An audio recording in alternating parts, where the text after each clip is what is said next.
A giant knight and a bald kid he met yesterday walked into a knight's tournament with nothing but hopes and dreams, and I genuinely thought there was no way this would work out for either of them. This show picks up back in Westeros with Sir Duncan the Tall, but I'm just going to be calling him Dunc for the sake of this video, and we see him actually burying his mentor, and I have no idea what this guy's name is. I only know that he was an amazing knight before passing away, but after burying his mentor, Dunc goes to a homestead, which is basically like a medieval motel, and he meets some little bald kid named Egg. And I'm not gonna lie, I was rocking with Egg right from the start. He's quick-witted and he can easily be underestimated, and he's low-key cooking Dunc, saying, "You look like you need one more than most."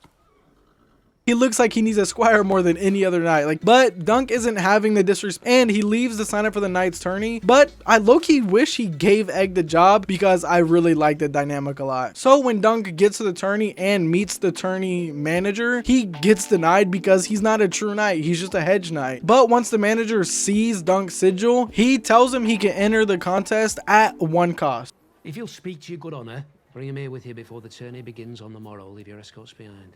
So Dunc starts his mission to try to get a vouch, and he spends all day and all night trying to get it, but he keeps striking out. He even asks Lionel Brat and gets told, Then why the fuck are you in my tent?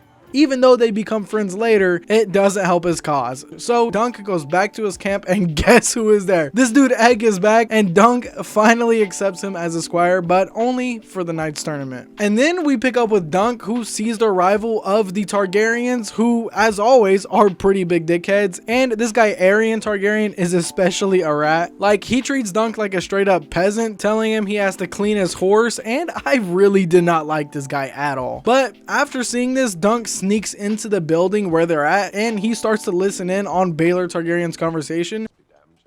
I'll swear I'll see him dead. You.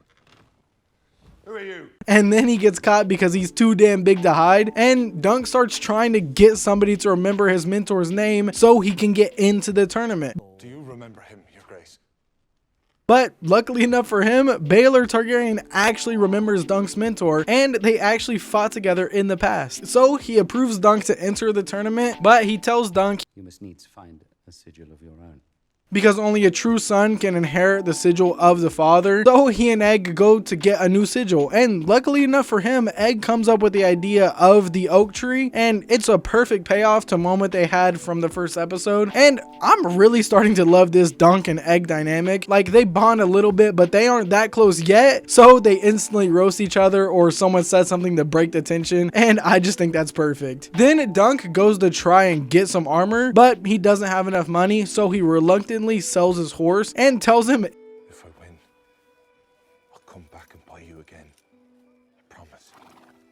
and right after this, the knight's tourney begins, but this time with Dunc and Egg in the audience. And I can't say this enough, the way they shoot this show and the action sequences really are amazing. And we also get to see that Areion Targaryen guy in action, and this guy's just straight up evil. Like, he doesn't even go for the knight, he kills the horse. So that just reinforces me not liking this guy at all. And I've got a feeling this Egg fella knows a little bit more than he's letting on, because he'll randomly drop not very commonly known information like it's nothing. And I knew something was up, because the third episode opens the Egg stealing Dunc's sword and horse. Like, I thought they were actually starting to become friends, but they're not. I mean, wait, he isn't stealing the horse, he's going to train with it to become his squire. Like, I'd fully misread this situation at first, I'm not gonna lie. But once Egg returns, he and Dunc actually bond a little bit more, and Egg asks him, Does that mean I can stay in as your squire after the tournament? and surprisingly, Dunc agrees, but says only if he wins. And I already said this, but I just love this dynamic. And then they go about their day, eventually leading Areion to showing up at the Puppet Girl show, and he literally starts torturing her just because the puppet show showed her slaying a dragon. But this dude Dunc comes in and stops Areion from torturing the girl. And this dude Areion is evil, and he's sadistic, and he's literally gonna curb stomp Dunc. But here comes Egg, and it's revealed that I was fucking right. This little dude Egg is actually the missing son of Baylor's brother. The last to my father. Let go of him. Wait, Yorkle, do as I say. who is the king, and his name isn't even Egg, it's Aegon. Then we pick up with Dunc in a prison cell at the Targaryen castle, but he's not gonna be executed. He ends up at a set down with Baylor Targaryen himself, and this scene was awesome. Like, the back and forth between them is perfect. Would you not have done the same? I might have. But I'm a prince of the realm, not a hedge knight. Don't all knights make the same oath? And I really do like how Dunc doesn't just take this shit from these kings and princes. But it's not all over yet, because instead of killing Dunc, they sentence him to a trial of combat, but it's a 7 versus 7 instead of a 1v1. That I must fight 7 men. Do not play the fool. It must be 7 against 7. You must find 6 other knights to fight beside you. And this just shows how scared Areion is. So Dunc must find 6 other knights to fight with him, and if he can't, he gets executed. But I'm very surprised, because the one knight, Sir Stefan, who has just been mad corny the entire show, actually agrees to fight with Dunc, because in his words, all knights vow to protect the innocent. Even edge knights, I assure. and then this dude Egg and his brother Daron, the non-evil sibling by the way, show up to speak to him, and this dude Dunc almost kills him right off the bat. Are you mad coming here? But it turns out they're actually here to help Dunc. Everything that's happened up to this point, even that small moment of backup, meant everything. And this scene really hit hard, because after everything that's happened, the sigil is perfect, and it was made by the shoddy that he literally risked his life to save. And the next morning, Dunc meets who is going to be fighting for him, and I can't lie, I did not expect this. Like, Lionel Baratheon, the guy who he met at the party earlier in the movie, shows up to help him, and I knew he was a knight, but I didn't know he had honor like that because the way he was partying. And then, even more surprising, which we shouldn't even been surprised about, the corny knight Sir Stefan doesn't stick to his word. He doesn't care about honor or protecting the innocent, because he literally sold it all for being upgraded to a lord instead of just a knight. You traded your honor for a lordship. Like, we should have seen this coming. But it doesn't stop there, because Dunc is still down one more night. So Dunc gives his grand speech. And this motherfucker, Baylor Targaryen, comes in and saves the day, pledging to be his 7th knight. I will take the Duncan side.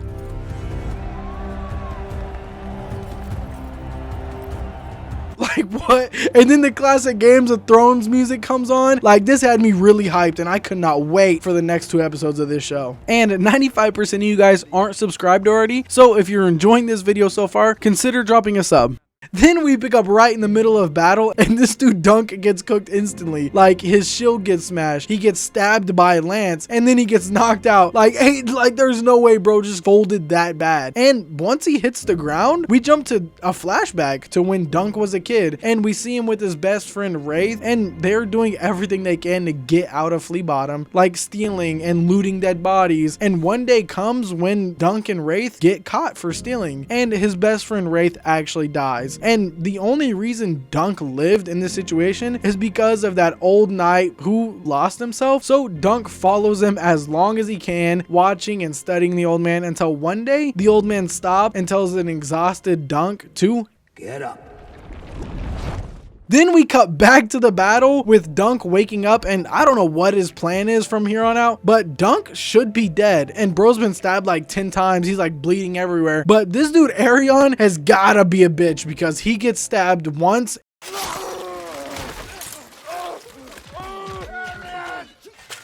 and like fully folds, compared to Dunc powering through all of those injuries. Well, until he wasn't, because he falls over laying down in the mud, leading Areion to thinking he won. And I swear this dude Dunc raises like the Undertaker. Get up.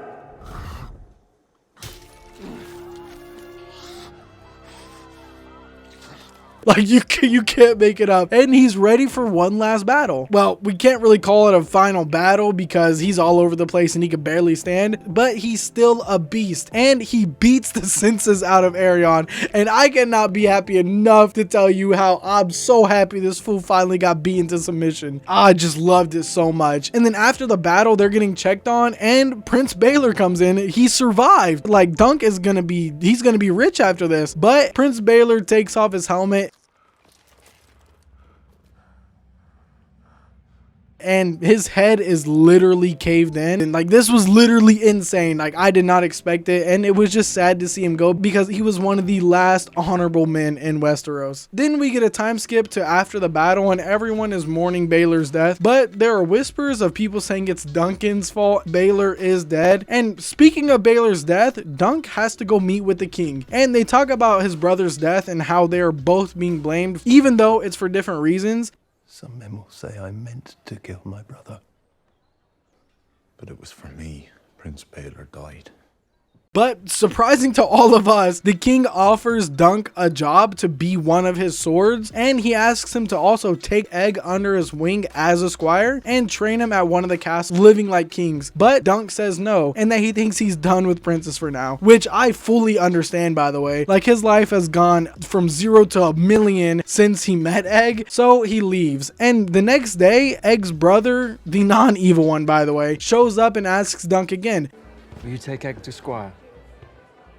It's just a boy. I didn't mean Egg, but no doubt we'll make a man of him too. And believe it or not, this actually works. Like, he somewhat convinces Dunc to do it. So Dunc goes back to the king and says, I'll take Egg under my wing and train him. But the king says he can't let that happen because Egg is his last son. And seeing this guy's track record, I don't want him raising no other kids. So Dunc grabs his things and gets ready to head off into the sunset. And here this little weasel Egg goes again. He just randomly pops up and lies to Dunc, saying, Sir Duncan! My lord father says I am to serve you. Dunc, not knowing any better, takes Egg under his wing and they ride off into the sunset. And I went into the show knowing nothing and came out of it like, damn, that's it? Like, it's only 6 episodes? I don't know why, but I just expected more. And I'm not gonna lie, Dunc and Egg is one of the best duos I've seen in all of Game of Thrones in a very long time. And the crazy part is, we're only at the beginning of their story, and season 2 is already confirmed for next year, and I will absolutely be here for it. So if you watch this show, drop a comment and let me know down below if it had you locked in right from the jump the same way it had me locked in. And as always, stay curious and keep the conversation going.